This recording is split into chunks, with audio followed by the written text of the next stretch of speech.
flip through this. Okay. So just looking first of all at the number unit, there's not a whole lot of content that you need to know from this unit. So I'm just going to put this up here and then ask you guys if there's something we want to go through. So I handed out the notes, like my copy, master review copy of the notes here.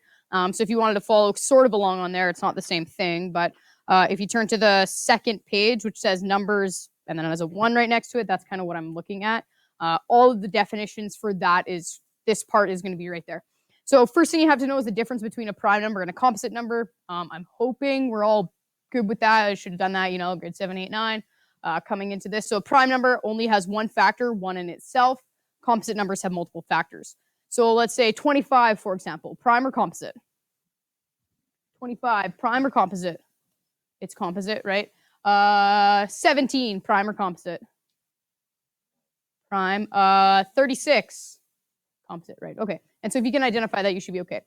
The next thing is the difference between factors and multiples. So factors are like what numbers multiply to a given number. So factors of, let's say, 10 are 1 times 10 and 2 times 5.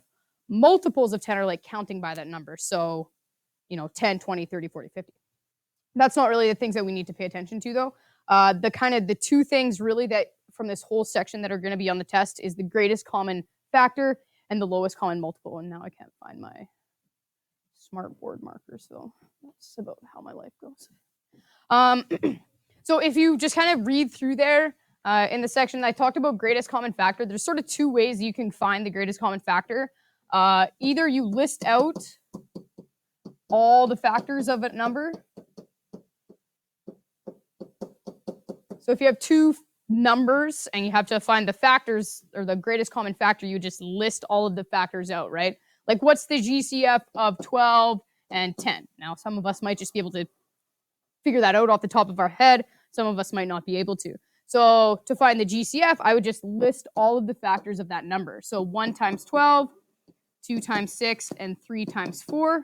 And I could do the same thing with factors of 10. So 1 times 10 and 2 times 5. And then I'm just looking for the greatest number that's in common. So that's going to be what? 2.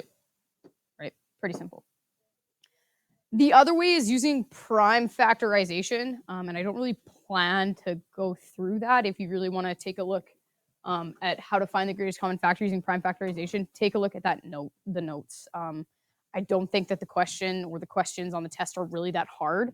You don't necessarily need to use prime factorization to find out the greatest common factor. And then we'll find the highest in common. Sorry.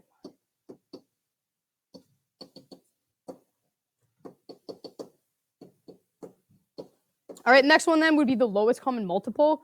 Do I have factor there? The lowest common multiple would be like kind of the way that I like to describe it is the first number that two numbers or a set of numbers multiply to.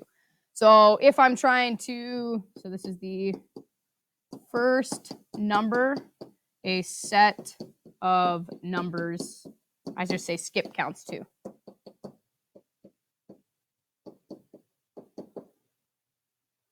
And so if I do the same thing with 12 and 10, if they wanted me to find the LCM or the lowest common multiple of 12 and 10, I need to start counting by those numbers. So skip counting by 12 would be 12, 24, 36, 48, 60, 72, and I could keep writing it. And you should be able to see it already, right? Then counting by 10, 10, 20, 30, 40, 50, and 60. And then when I have one in common, that's the lowest common multiple, okay? The thing that you need to pay attention on the test is make sure you really know the difference between the two, right? If I'm asking you for the lowest common multiple or the greatest common factor, you need to be able to differentiate. Because if I said, this could be 2 or it could be 60, right? The difference between A and B, if you don't know the right strategy, you're going to choose the wrong answer. So just make sure you really know the difference between those two terms. Any questions? Everybody's like, I got that. Hopefully, I think you do that and like start off doing that in grade 6. But good? Because they're awfully chatty today. Good. Perfect square, square root, perfect cube, and cube root. I'm assuming that everybody knows what they are and they know how to put those in our calculator. Is that a correct assumption?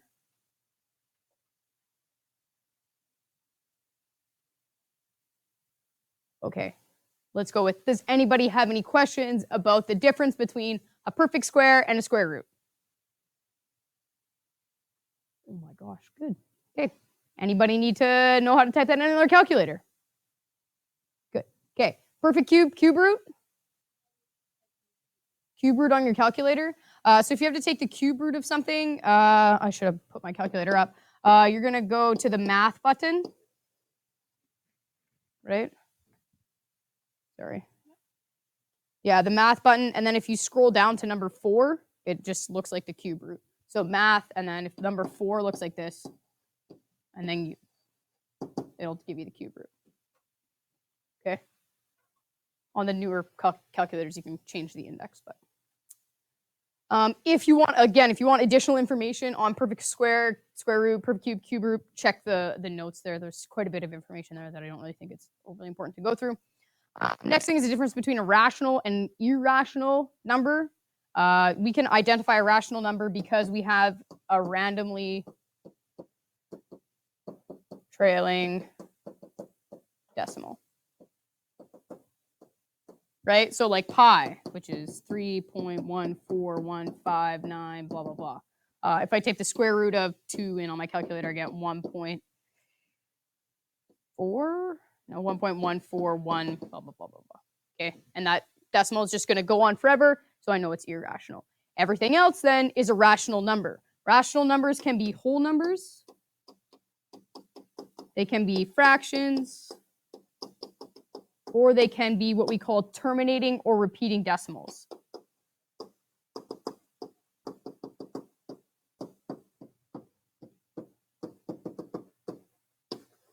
And we should, again, just be able to identify the difference between the two.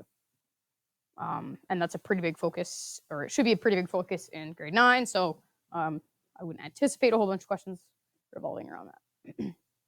And the last one is the number system. Not a whole bunch of questions, or if any, on the number system, but kind of do make sure that you know what the number system is. And if you want to look, that's just on the next page there.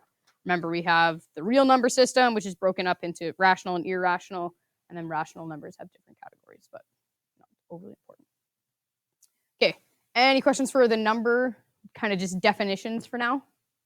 Sorry, I know that was really quick, but I don't find that it'll be. Okay, all right, so let's go through some few concepts in the number system in a little bit more detail.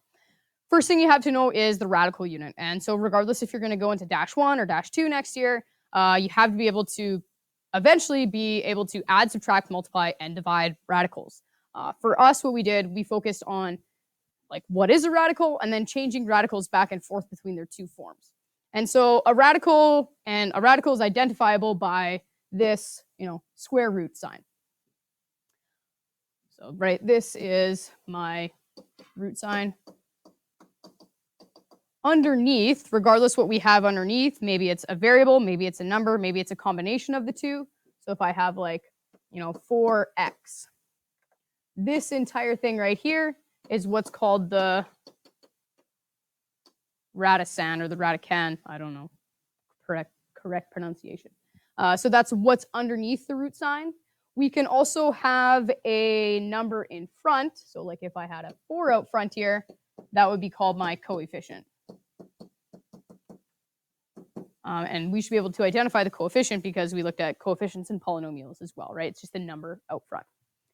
The other thing here that is really important that tells us exactly what root we're taking is the number right here, which is called the index. And one thing to remember is, I already have it written here, if the index is not shown, it means that it's 2. If it's anything other than 2, if the index is anything other than 2, it will be indicated, right? So this is the cube root of 7. Or if I'm reading this whole thing, this would be 5 times the cube root of 7.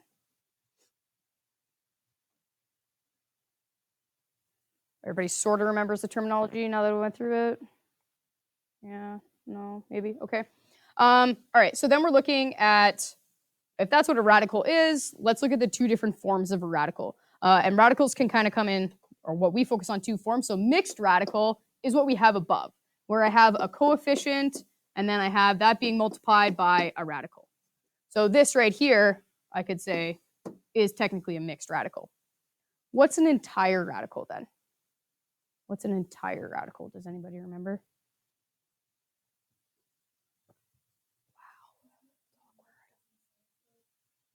The index is inside the root, not the index. We'll never change the placement of the index because we're not going to change the root that we're taking, right? We're always going to take the second root or the third root or the fourth root. We won't change that, but yeah.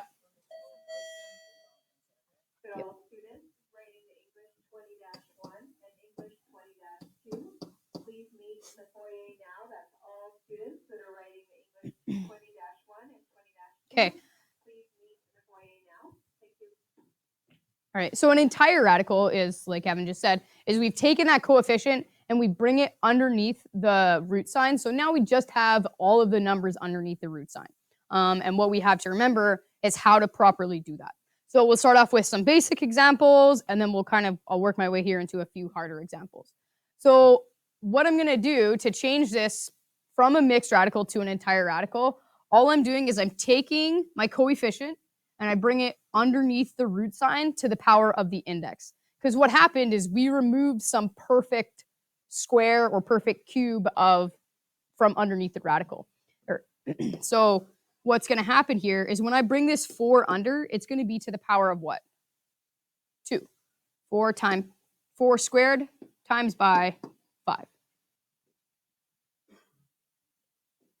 So 4 squared times 5. Now, what a lot of people will mess up on is now they'll just type this entire thing in on my calculator. And then they'll keep that under a root sign. That's not the right thing to do. What you want to do is just multiply these numbers together. Don't include the root sign, but 4 squared is 16 times 5 is going to give me 80. So this is going to become the square root of 80. A lot of people have the tendency to type this in and then they'll say the square root of some irrational number. For our purposes, underneath the radical should be a nice whole number because these are all mostly irrational numbers, but when we write it like this, it looks like a nice whole number. So the square root of 80. Now the nice part about doing this is I can always verify it on my calculator, right? So I'll compare 4 root 5 and the square root of 80. They should be equal. I didn't change anything. I just changed the form. So if I go 4 times the square root of 5, I get 8.944, and that keeps going, some irrational number. And I'll compare that to the square root of 80, which is 8.94, and that continues on. So because those decimals are exactly the same, I know that I converted that properly. Everybody remembers that? We're okay? Okay. So the harder examples then are going to come into play where now I don't just have a numerical coefficient, I also have numbers and variables as my coefficient. And now I need to bring those underneath my radical, or my root sign. So if I take a look at example B, so 5 squared times the square root of 3. And they say, take this is right now a mixed radical, convert it into an entire radical. So what I need to do is I take that coefficient and I'm going to bring it underneath the root sign. So this is going to become 3 times 5x squared, all to the power of what? 2. Now, I'm not simplified. That's not going to be the final answer, A, B, C, D on the test. You have to keep simplifying from there. And now we actually have kind of a crossover here between radical and exponent laws, which we'll get to here in a few minutes. Is I need to simplify this. Does anybody remember how I can simplify this right here? 5x squared, all to the power of 2. Anybody remember? Pardon me? Multiply the exponents, yeah. And so I'm going to distribute this 2 into the bracket. So I distribute it into that squared here, as well as that 1 there. So what this would look like is I have the square root of 3 times, 5 to the power of 1 times 2 is 5 squared, times x to the power of 2 times 2 is x to the power of 4. So what I should be able to do now is simplify my numerical values. So 3 times 5 squared, or 3 times 25, is going to give me 75x to the power of 4. So those should be equivalent.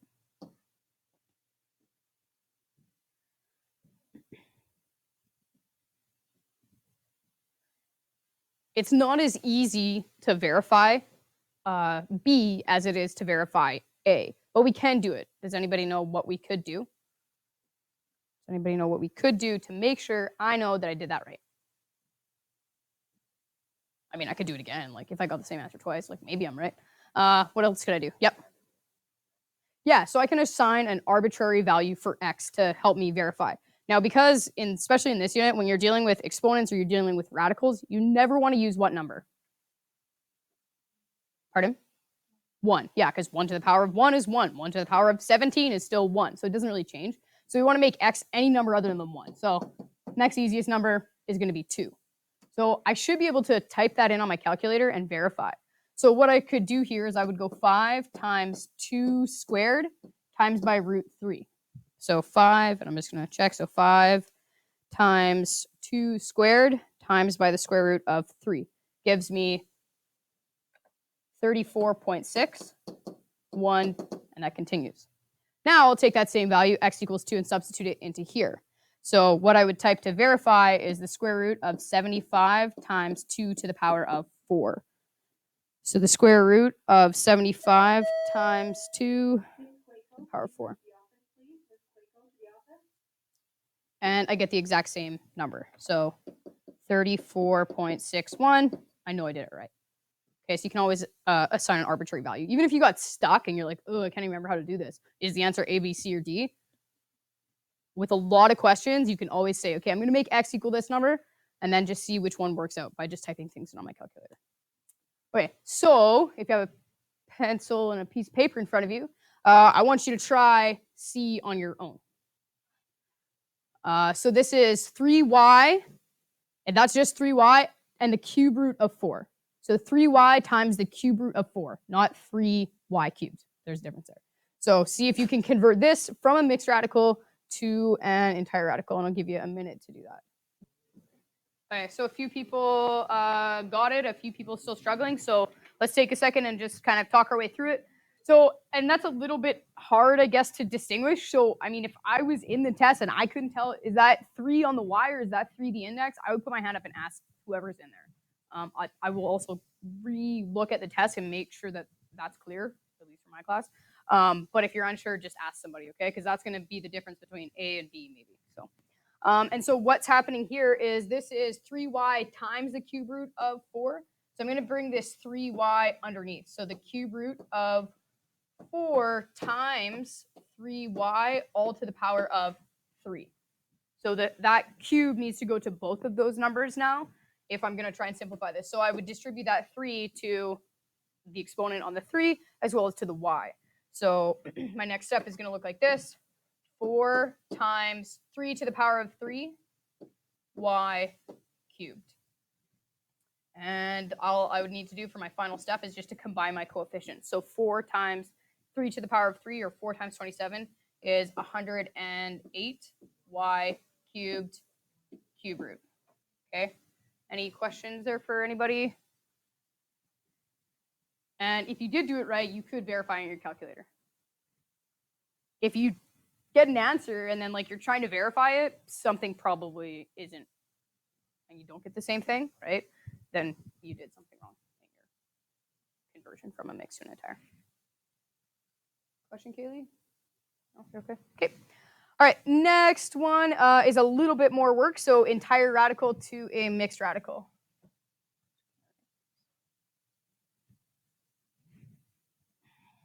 All right.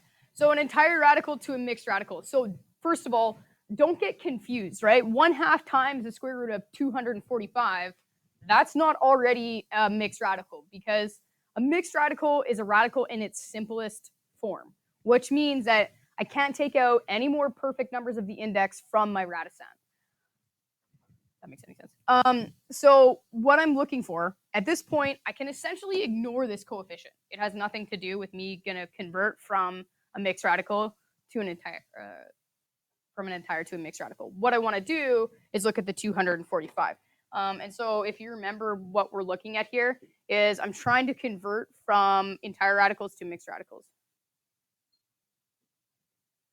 First thing I need to do is write out all of the factors of my radicand. So 1 times 245.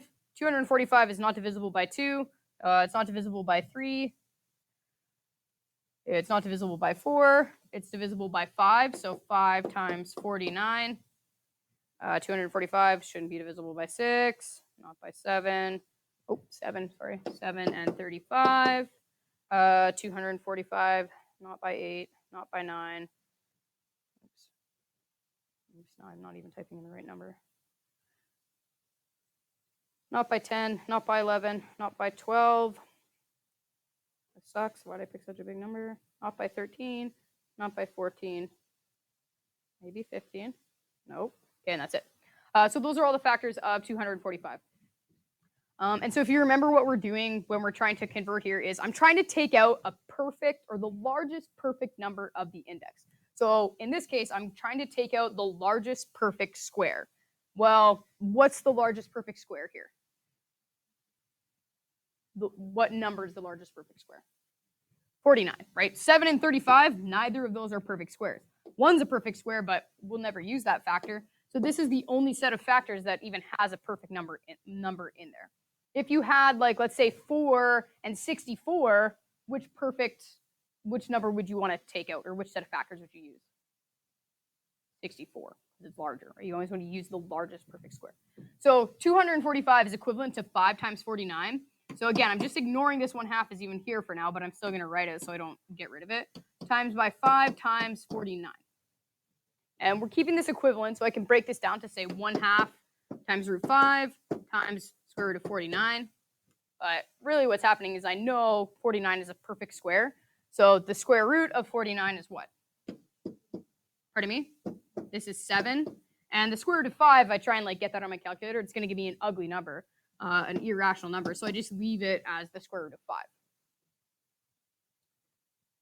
So up to this point, I have really just focused on what's underneath my radical. So changing 245 to 5 times 49, which eventually gives me root 5 times 7.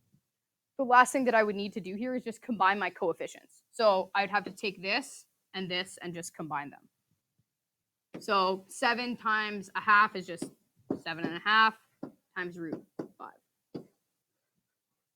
So deal with the coefficient at the very end by just taking whatever you have removed out as a perfect number and multiplying that to your original coefficient.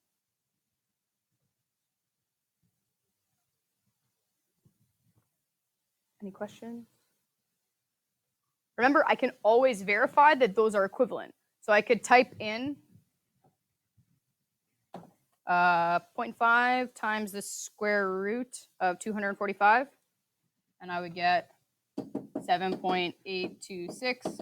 And then I would take 7 over 2 and times that by the square root of 5, and I should also get 7.826. So I know that I did that correctly. So radicals are kind of nice because I can always verify my work, even if I do have the next example. All right, B is a little bit harder. Do you think you can try it on your own?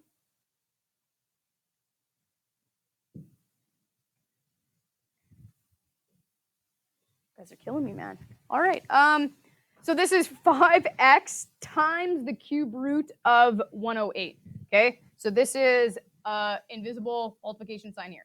5x times the cube root of 108. So now you're going to be looking for numbers to take out that are perfect cubes. Okay, so take a second and see if you can change this from what it is now into its simplest form as a mixed radical. All right, whether you're done or not, I'm going to go through it. So first thing I need to do is write out all the factors of 108. So that should be all of the factors of 108. You technically could shortcut and just look for the cube factors of 108, but let's say that's not what I did. So now because I'm dealing with perfect cubes, I need to go find the set of factors that has the largest perfect cube in it. Well, 1 is a perfect cube, but I don't need to know that. And if you're not sure about which numbers are perfect cubes, I did write that in your notes. So perfect cubes are like a number times itself 3 times. So 1 times 1 times 1 is 1, 2 times 2 times 2 is 8, 3 times 3 times 3 is 27, 4 times 4 times 4 is 64, 5 times 5 times 5 is 125, and now we're close, we're above 108, so we're not going to find any of the factors. So I'm looking for whatever ones have a perfect cube in here. So 1 and 108 are, but we'll never use 1. 2 or 54 aren't perfect cubes. 3 and 36 aren't perfect cubes. If it was squares, then maybe that would work. 4 times 27, so 27 is a perfect cube. 6 times 18, neither of those are perfect cubes. And 9 and 12, neither of those are perfect cubes. So those are the only factors, so I'll put those underneath my radicand because they're equivalent to 108. So the cube root of 4 times 27 and 5x, that coefficient is just hanging out front. We're not really dealing with it at this point. And so then I could break this up and say, well, the cube root of 4 is still going to stay as the cube root of 4. But the cube root of 27 is actually equal to what? The cube root of 27 is actually equal to what? To 3. So this is 3 times the cube root of 4 times by 5x. And my last thing to do then would just be to combine my coefficients. So I would combine 5x, which is being multiplied by 3. So that's 15x, the cube root of 4 times the cube root of 4. Anybody actually get that? A few of you? Okay, that's good. Remember, you can always verify. So if you got stuck, you're like, I have absolutely no idea what to do. Take x, make x equal to 2, put it in there. What do you get? Make x equal 2, put it in there. See which answer matches up, A, B, C, or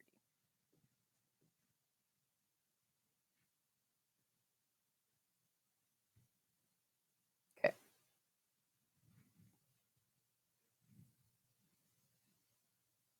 Okay, the next questions are a bit of extensions, but I want to go through them. So dealing with radicals, and then I'll take a 5-minute break here. So to simplify the following radicals. So 3 root 2 times 5 root 6. And I mean, like, I could simplify this on my calculator, type it in, and I'm going to get a decimal, but that's not what they're looking for here. I could technically multiply this in the same way that I multiply exponents, which is take the coefficients, multiply them together, and take the radicands and multiply them together. So what I would do is I would go 3 times 5 is what? Is 15. And then I take my radicals, or what's underneath the radicand, and multiply them together. So root 2 times root 6. So 2 times 6, which is 12. That answer, however, is not going to be A, B, C, or D. Why? Because it's not simplified. Right. So now I've multiplied them together, but I still need to simplify my 12. I need to see if I can take out a perfect square, because I'm dealing with an index of 2. So 12 could be, and now I'm essentially all I'm doing is taking this and simplifying it to a smaller mixed radical. So the factors of 12 are 1 times 12, 2 times 6. I don't know why that was a struggle for me, and 3 times 4. So I can break that up into 3 times 4. Coefficient will stay the same out front. So I'm continuing here. 15 times 12. So another way to write root 12 is root 3 times root 4. And the square root of 4 is equivalent to 2. So 2 times root 3 times 15. So I would just need to, very last step to simplify is to multiply my coefficients together. So this would be, why can't I think? Thank you, 30 square root 3.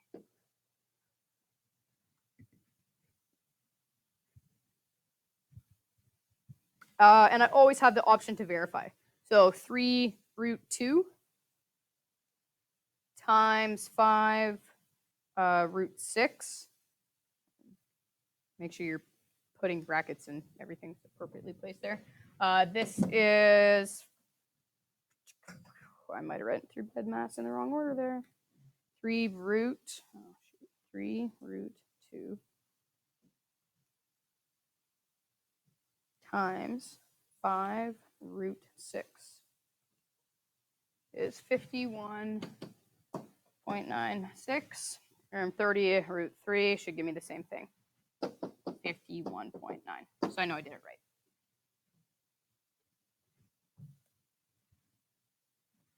Okay.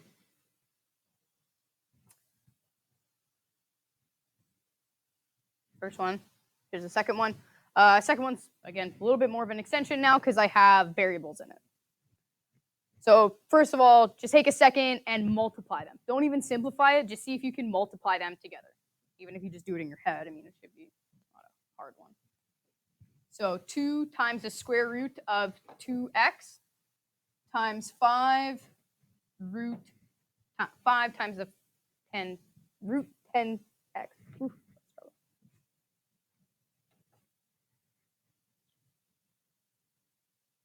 So the process is the same as before. I'll take my coefficients and multiply them together.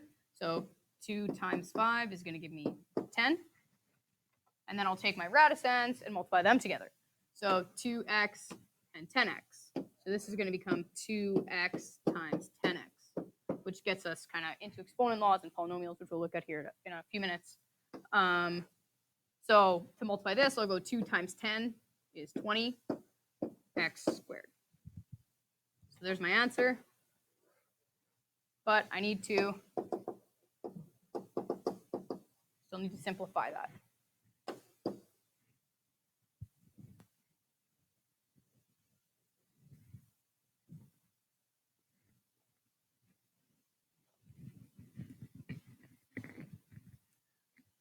So to simplify that, I can kind of break this up. First thing I want to do is just deal with that root 20, right? Like root 20, I can change that, and I'm just going to do a shortcut. Root 4 times root 5, so this is going to give me 2 root 5. So I'll take that and substitute it there. 10 times 2 root 5. The other thing, so I broke that up here, and then I'm also going to break this up. What's the square root of x squared? What's the square root of x squared? X, yeah. So once I just kind of break it up like that, well, I just times this by x in the front. It becomes a coefficient. So 10 times 2 times x is going to give me 20x times by root 5.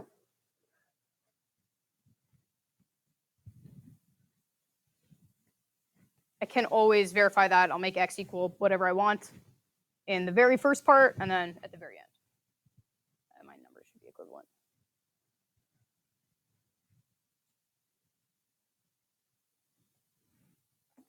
Any questions? Okay, I'll give you like a 5-minute break, and then I'm going to go through exponents.